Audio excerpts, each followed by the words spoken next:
Mitch,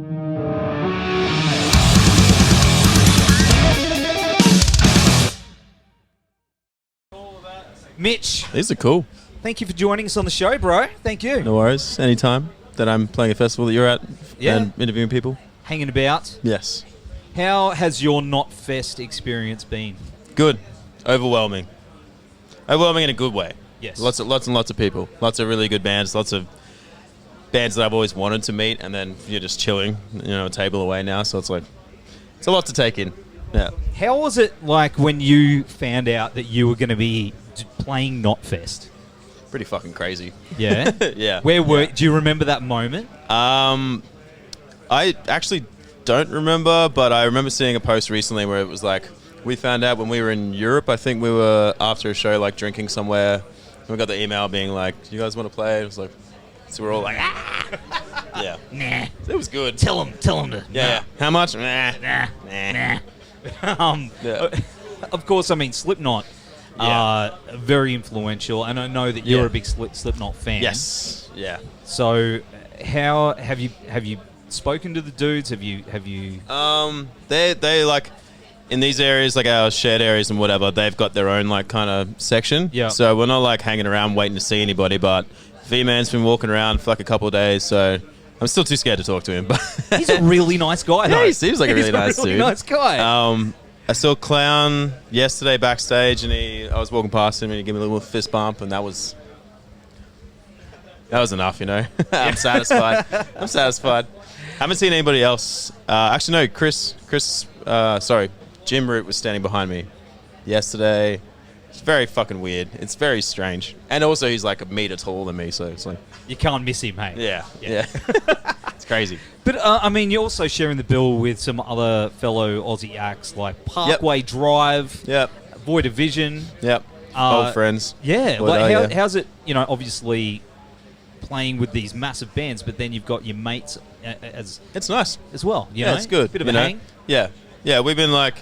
Us and Void have always been like, playing the same areas and doing whatever, and so it's like nice to see them on here with us, It feels good. It's like we were doing it all for something, Yeah. And Northland as well, we just did a tour with Northland, so now we're like mates with them, which is like, so they're on, it's good. So, of course, I mean, you've done Slipknot drum covers as well. Yeah, I have. And they're pretty damn good. Thank you. I appreciate that. They're pretty amazing. Have you heard any feedback from the Slipknot camp about those at all? Do you think? No. I haven't seen Jay around. I would probably, I would talk to him. I don't know if I'd tell him that I sweat them. Hey, man, I did some drum covers. You should watch them. I'll show you right now. Yeah. Let me know what you think right now. Man. Just make it weird. just do the stare. Yeah, I don't know why we got kicked off the last show. It's so crazy. That's amazing. So, of course, I mean, Strange at playing festivals around the place. You've done some pretty amazing stuff now. Thank you. How's the experience for you playing those compared to doing the club tours and all that crazy shit you've been doing overseas? Two different beasts, like festivals being outside and then, obviously thousands of people. A lot different to being backstage at some, like, dive bar or whatever. A lot more space. A lot of, like, stagehands helping and stuff, and this whole, like, the organization of it all is completely different, and it just feels a lot more... Not like serious, but it's like, oh shit, this is big, There's like 50 people here helping out and setting up stages for Slipknot and helping you set up your drums and pushing your drums out on like a riser and all this crap, and it's just like pretty weird. Just like everything that there's a club show just on steroids, It's like so much bigger. Man, last year you guys toured your asses off though. Yeah. And that's, man, I kept seeing the dates going, I don't know how you're doing it, like, just physically. How's that been for you? The last one we did at the end of last year was 3 months straight. We did 6 weeks with Era in the States, and then we had a 2-week gap before a Europe tour. So it was like, we're not going to spend 20 grand going home and then flying back just to Europe. Like, we're just going to spend the 2 weeks here. So actually it was Era, a 2-week gap, and then we had Blue Ridge Festival, which is the last American date, and then straight to Europe. So we just filled the gap with headliner dates across America to try and see where we're at headlining wise. And yeah, it was fun. 3 months was a fucking long time. You're like, what planet am I on? By the time I got home, I was like, yeah, I don't want this is I don't want to leave again for a couple of months. And we didn't. We had 3 months off, so that's nice. I feel like, we're getting to a point now where it's like we're accepting all this crazy shit, but we are being mindful of the time off in between. Like this one, if we didn't have Knotfest, I don't know if we would have stayed in the States again instead of like coming home and then leaving again. So I feel like we're like trying to look after our own health as well more these days after that. It's which is good. I mean, you can do it, but it's it's a long time to be away from home. And you're about to head off again? Do Europe again? Yeah. I say that. You say that, but here we go. We just did. So this is I think this is the 6th week I've been away from home now. Obviously, I'm home now. Yes. We got 6 days off, and then we're going to Europe for a headliner. Man, who's doing that with you this time? So it's us, King 810, 1056, and a New Zealand hardcore band called Exile, which we're friends with. So yeah, sick. It's gonna be fun. Good times. It should be good. But we've known each other for a very long time. Yep. Back in the day, playing, Crowbar a million times. Yeah. So, going from there and seeing you out there just kicking ass all around the world, man, it's really fucking cool to see Thank your you, mates going out and appreciate doing that. It's funny, like, I never really cared about anything. I mean, care about other stuff, but all I was doing all the time was playing drums. And it's nice that it's, like, paying off. So it's like all the years in the bedroom are kind of worth something now. So it's good, Yeah, and, how's it feel that, there's people from the scene back in the day that are all behind you? And, it's good.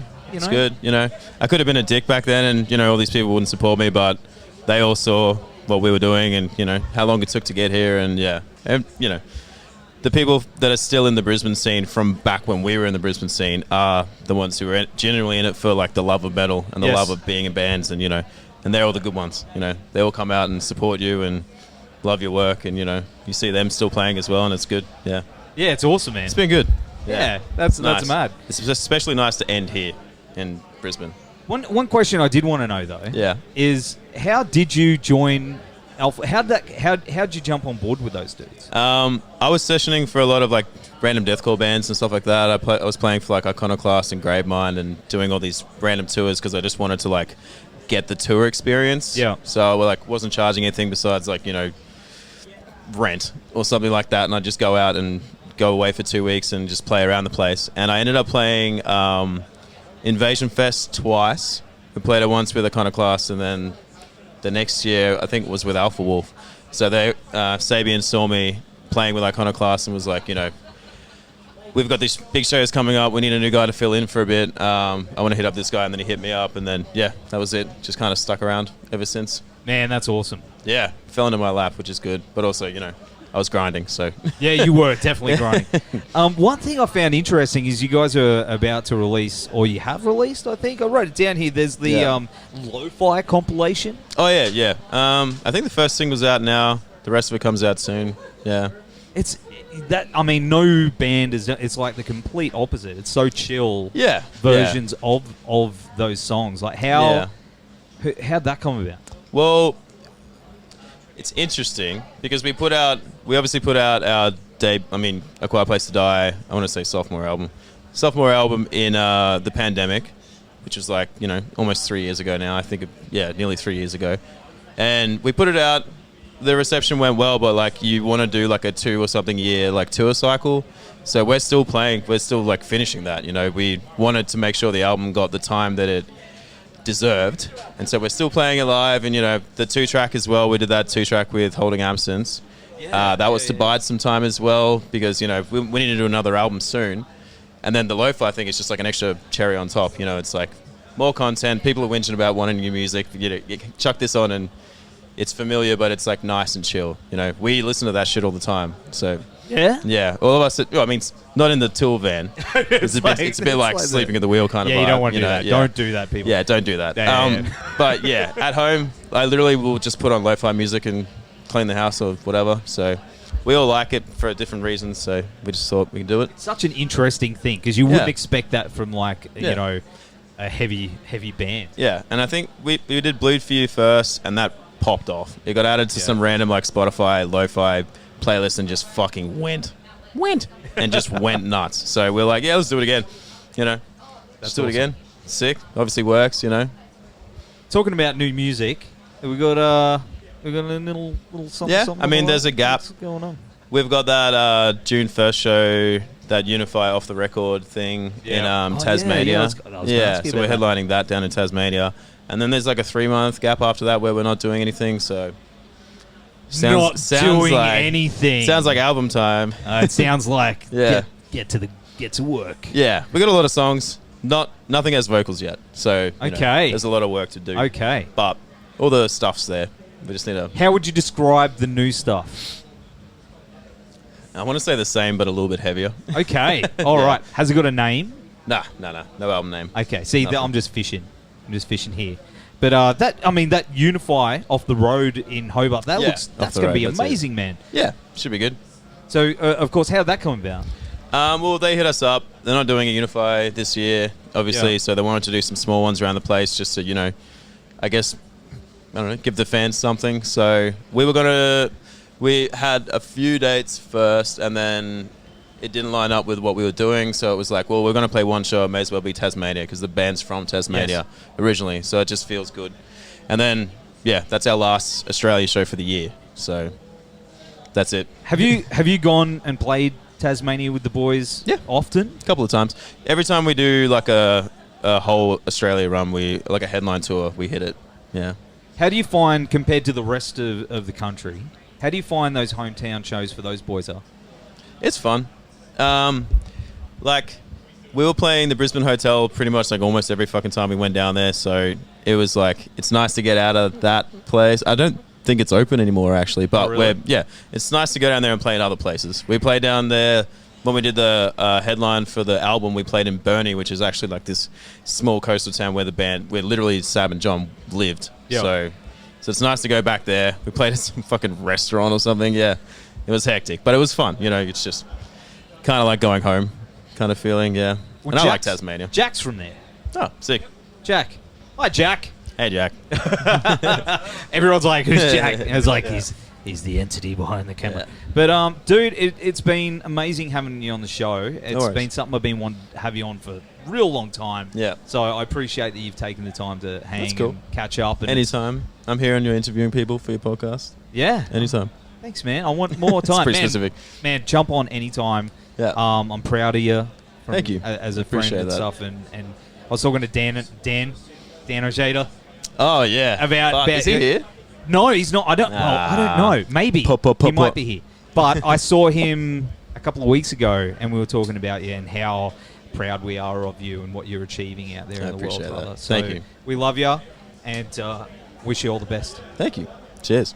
And we'll be seeing you very soon. Yes.